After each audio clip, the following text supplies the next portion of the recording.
me conhece, meu nome é Igor Ramon Arruda. Eu sou o Igor Stefano. Nós somos aqui da escritório PM Office e decidimos fazer essa live para trazer alguns pontos sobre a nova tipificação penal, o novo crime no Código Penal, dentre todos os outros que nós temos, que foi incluído recentemente pela Lei 14.132, de 31 de março de 2021. O tema dessa live, quando publicada, era o tema de stalking, perseguição e cyberstalking. Nós vamos explicar essas questões justamente porque este crime, ele aborda tanto num aspecto presencial, da perseguição presencial, quanto da perseguição online, a perseguição pelo celular, uma perseguição pelas mídias, pelos aplicativos. Então, tem toda essa dinâmica desse crime e é algo muito extenso que foi incluído no Código Penal e que a gente vai passar a observar nesse momento. Primeiro de tudo, o que eu preciso mostrar para vocês, nós retornamos com a nossa luz. O primeiro de tudo, para ficar claro na mente dos senhores, é o crime que foi incluído. O crime que foi incluído é o crime de perseguição. E eu vou ler o artigo para vocês. O artigo 147A nos diz: perseguir alguém reiteradamente e, por qualquer meio, ameaçando-lhe a integridade física ou psicológica, restringindo-lhe a capacidade de locomoção ou, de qualquer forma, invadindo ou perturbando sua esfera de liberdade ou privacidade. Pena para este crime: reclusão de 6 meses a 2 anos e multa. O que isso significa? Gente, nessa parte, primeiramente, nós vislumbramos que o tipo penal, ele é um tipo penal aberto. Mais para frente, o Igor vai abordar essa questão dessa amplitude, vamos por assim dizer, deste tipo penal. Mas o que eu quero frisar para vocês neste momento é um crime com uma pena baixa, uma pena de 6 meses a 2 anos. Então, ele é um crime de menor potencial ofensivo. A ele cabe as regras da Lei 9.099. Cabe os institutos presentes na Lei 9.099. O sursis, a transação penal. Então, de início, eu quero que vocês guardem essas questões. Um outro ponto, e daí continuando a leitura do artigo, é que o parágrafo 1º, ele nos mostra um aumento de pena, ou seja, condições em que a pena deste crime é aumentada. Então nós temos algumas hipóteses que a pena ela pode ultrapassar os 2 anos. Então a gente precisa ficar atento a essas questões. Tem o caput do artigo, que é uma pena de 6 meses a 2 anos, e nós temos algumas causas de aumento de pena. São essas causas: artigo 147A, parágrafo 1º, inciso 1º. Quando o crime ele é cometido contra criança ou adolescente ou idoso. Então, se esse ato de perseguição, e frise por qualquer meio, seja contra uma criança, seja contra um adolescente ou uma pessoa idosa, o sujeito ele deverá, na verdade, ter a pena aumentada até de metade do crime. Então veja essa primeira hipótese, e que é uma causa de aumento de pena. A segunda hipótese é contra a mulher por razões da condição de sexo feminino, nos termos do parágrafo 2º-A do artigo 121 deste Código. Então, é quando este crime ele é praticado contra a mulher pelas razões do sexo feminino. Veja, gente, não é todo crime de perseguição, aqui eu já quero fazer uma observação, Não é todo crime de perseguição contra a mulher que vai ensejar essa causa de aumento de pena. E sim aquelas que estão adequadas nas condições, né, pelas razões do sexo feminino. Então, pode ser uma situação, por exemplo, vamos pensar de desprezo. Então, o sujeito ele começa a perseguir, ele começa a utilizar palavras de desprezo com relação àquela mulher, reduzindo-lhe, né, a sua integridade física ou psicológica, batendo nessas teclas justamente pelo fato dela ser mulher. Então, é essa condição que se adequa a essa causa de aumento de pena. Não simplesmente, por exemplo, qualquer ato de perseguição contra a mulher. Então, frise essa questão. O inciso 3º, ele fala, mediante concurso de 2 ou mais pessoas ou com emprego de arma. Então, o sujeito que tem junto com ele mais uma pessoa, né, emprego de 2, 3, 4, 2 ou mais pessoas, terá a sua pena aumentada.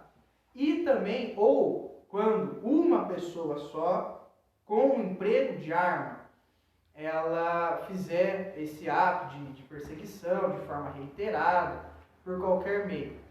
E são essas as causas de aumento de pena. Nós temos também, no artigo que foi incluído, o parágrafo 2º. O parágrafo 2º ele vai nos dizer o seguinte: as penas deste artigo são aplicáveis sem prejuízo das correspondentes à violência. Significa o seguinte, gente, que pode ser aplicado o crime de perseguição e também pode ser aplicado, dependendo do caso, outros crimes, por exemplo, lesão corporal.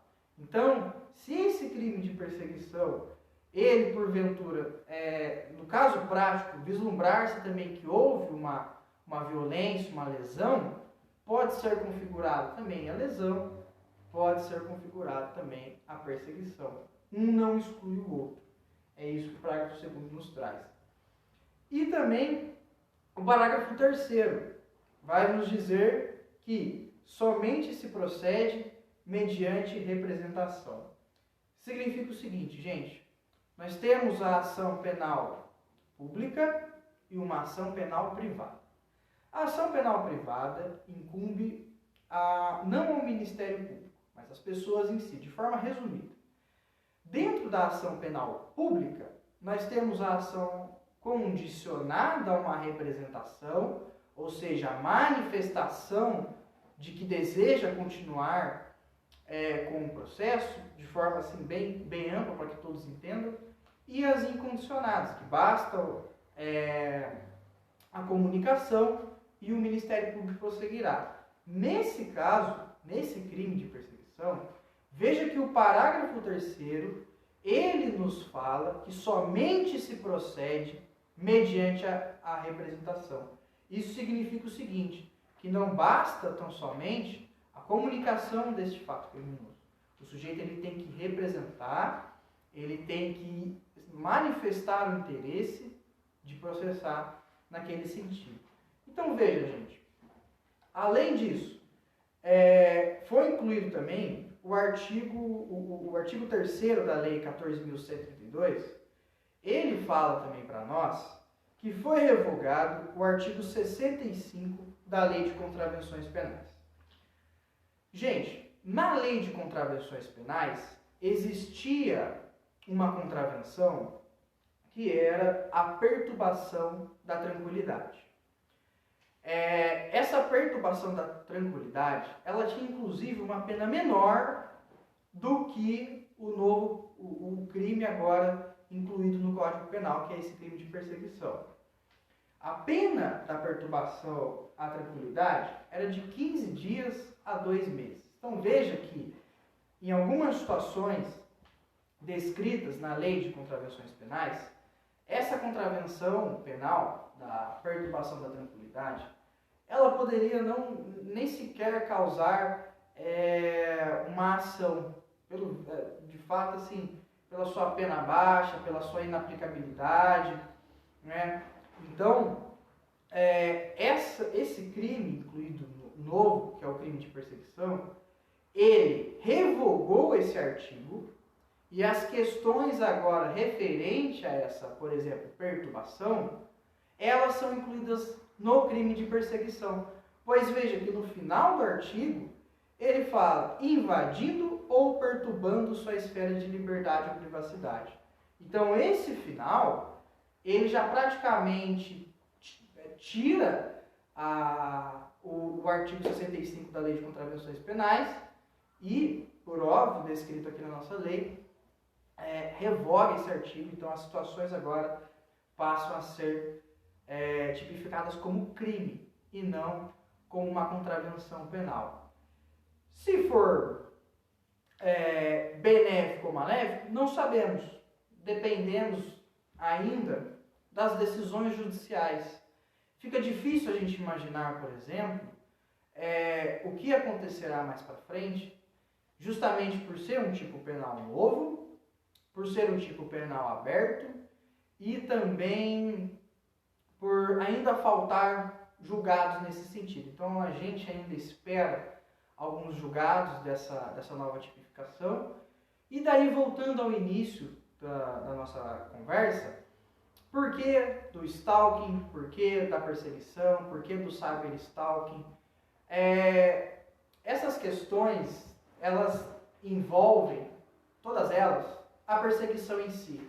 Seja a perseguição física, perseguir a pessoa na rua reiteradamente, seja a perseguição online, então aqueles atos reiterados das pessoas, por exemplo, mandar e-mail, mandar mensagem, por N redes, WhatsApp, Facebook, que de alguma forma ameace a integridade física ou psicológica do indivíduo.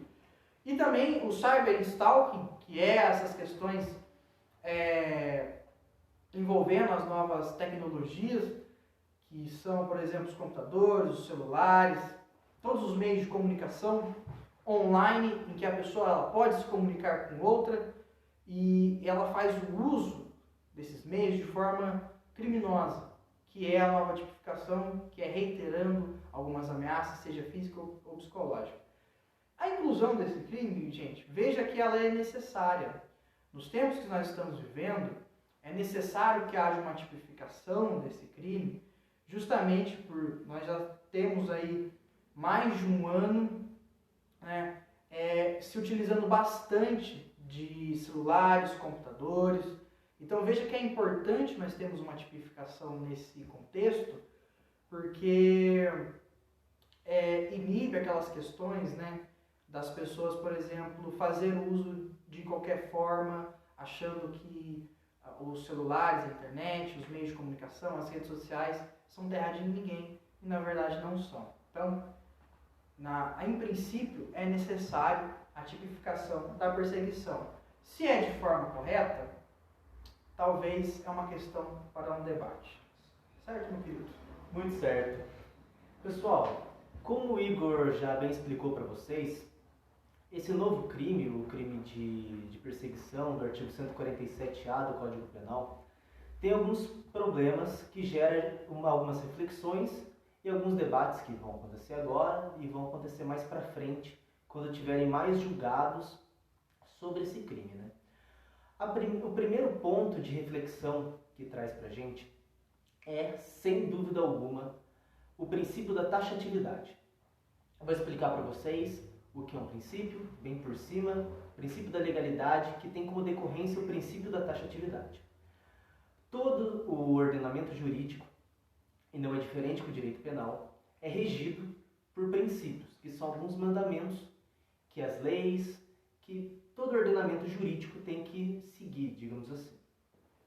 Um deles, que é o principal, é o princípio da legalidade, que diz que não existe nenhum crime, que não há nenhum crime, sem uma lei prévia que cria esse crime. E também não há nenhuma pena sem que haja uma pena combinada, certo? Desse princípio da legalidade decorrem 4 outros princípios. Dentre eles, o princípio da taxatividade, que é o princípio que a gente vai tratar aqui agora.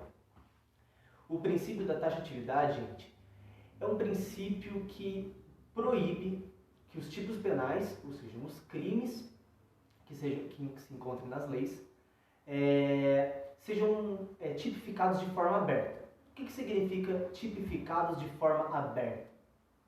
Significa que o tipo penal não delimita, não determina exatamente qual é a conduta que deve ser punida. Por exemplo, vou pegar aqui nesse crime de perseguição. Aqui no final está escrito: invadindo ou perturbando sua esfera de liberdade ou privacidade. Essa parte do tipo penal é completamente aberta. A gente não consegue saber o que é perturbar, o que é invadir a liberdade e privacidade.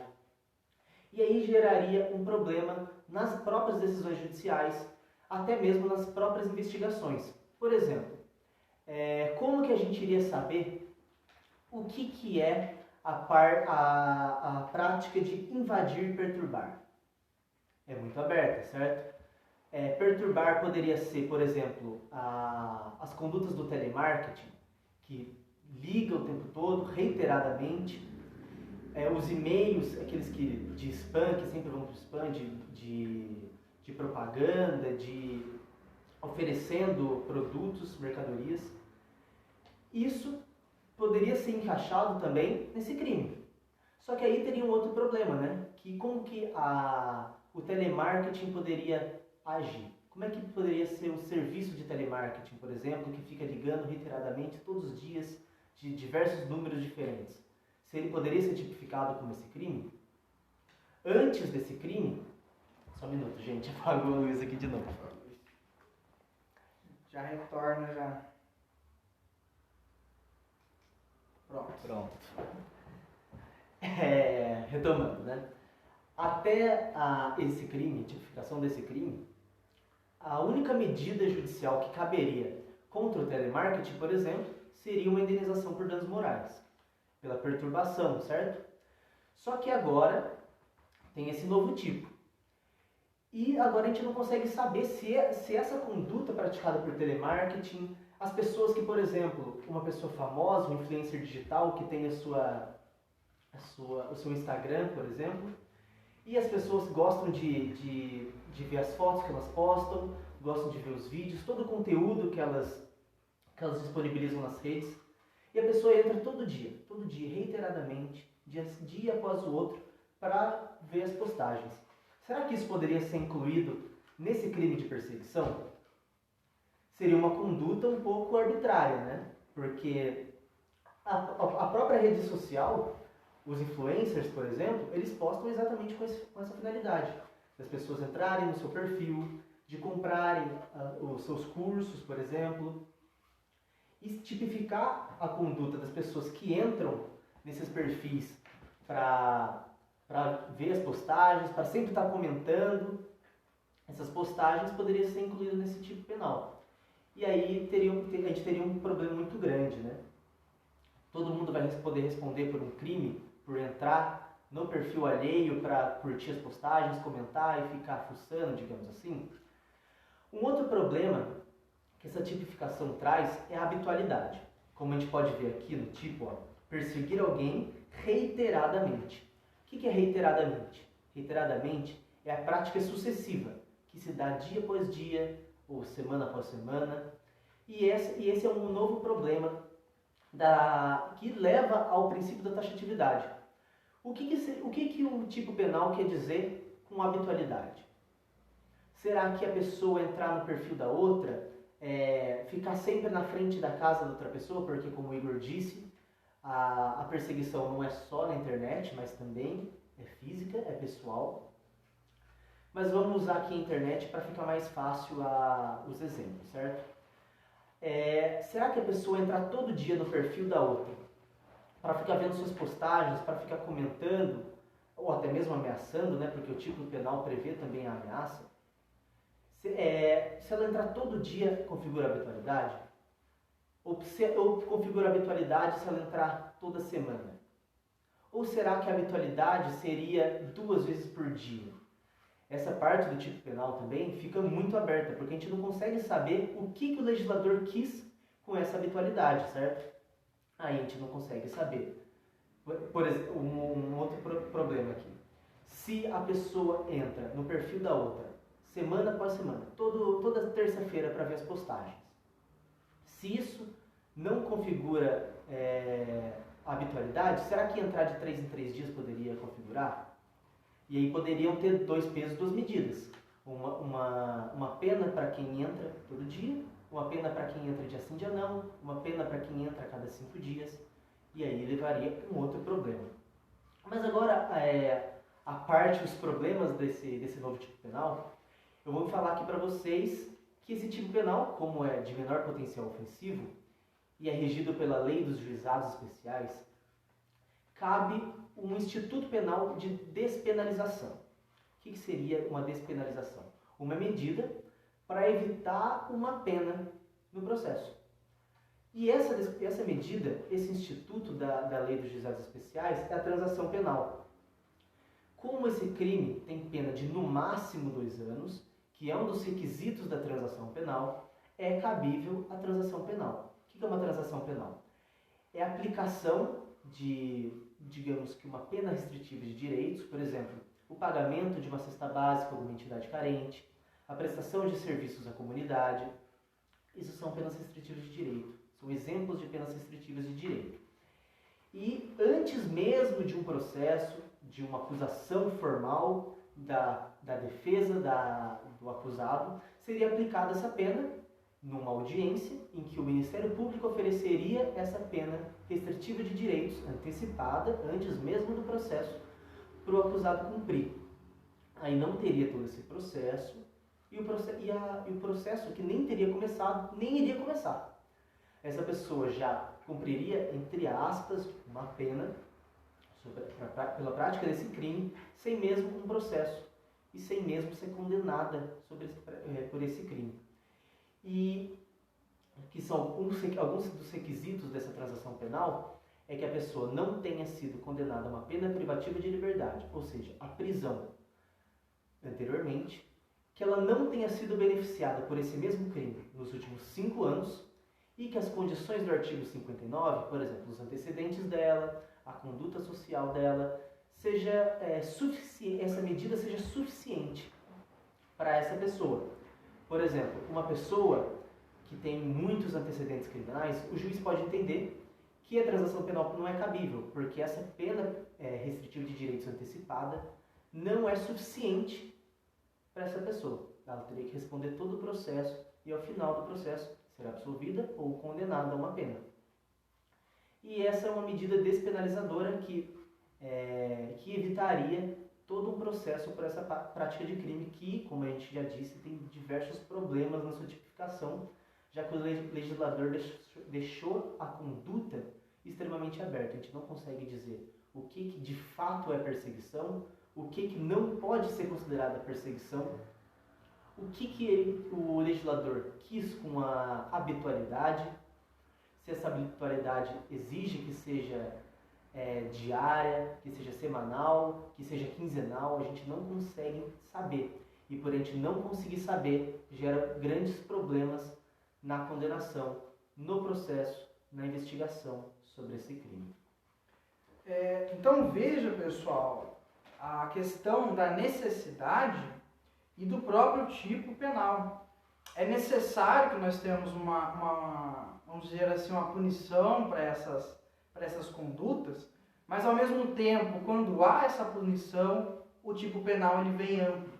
Ele abrange não tão somente aquelas punições que deveriam ser o foco deste determinado crime, mas também, como o Igor falou, outras condutas que a gente poderia pensar assim, igual ele falou do telemarketing.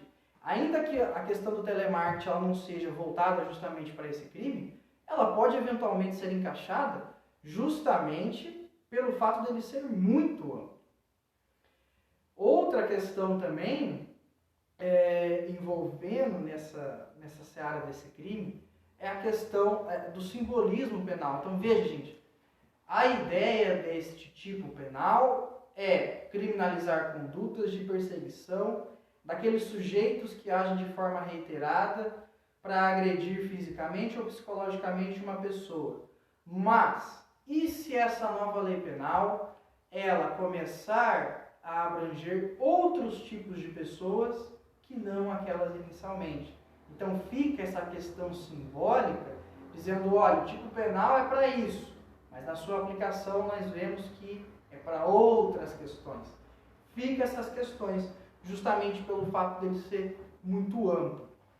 Essa era a nossa ideia da nossa live de hoje, uma live curta, apesar de extremamente importante, essa nova tipificação. É um novo crime que está aí, junto com outros quase 2.000 crimes, né? Bastante crime que nós temos na legislação brasileira, como um todo, estou falando.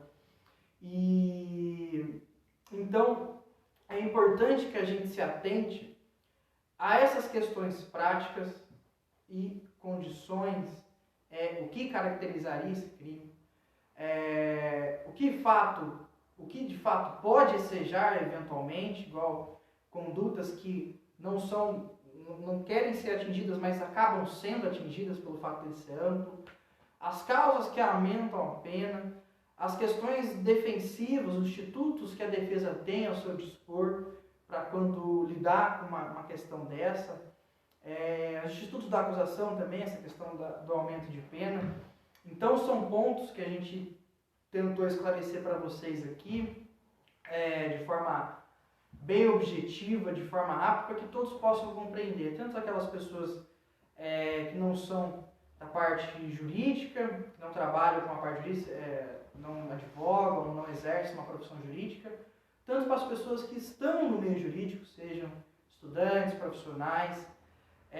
Então, vamos observar essas questões e o que nós podemos esperar? É só as decisões judiciais que vai nos dizer. A gente espera que, de fato, puna as pessoas que eventualmente pratiquem essas questões, as pessoas objetivas que pretendem ser criminalizadas, e que não cause, evidentemente, um simbolismo ou uma punição genérica para qualquer ato. Então, e isso quem vai nos dizer são as decisões. A gente espera que o judiciário faça uma aplicabilidade, entre aspas, boa dessa questão. Certo? Então, estamos finalizando por aqui. Foi uma live curta. Eu agradeço a presença de todos. Nós ficamos à disposição também para eventuais dúvidas. E até uma próxima, pessoal. Uma boa noite. Até mais. Boa noite.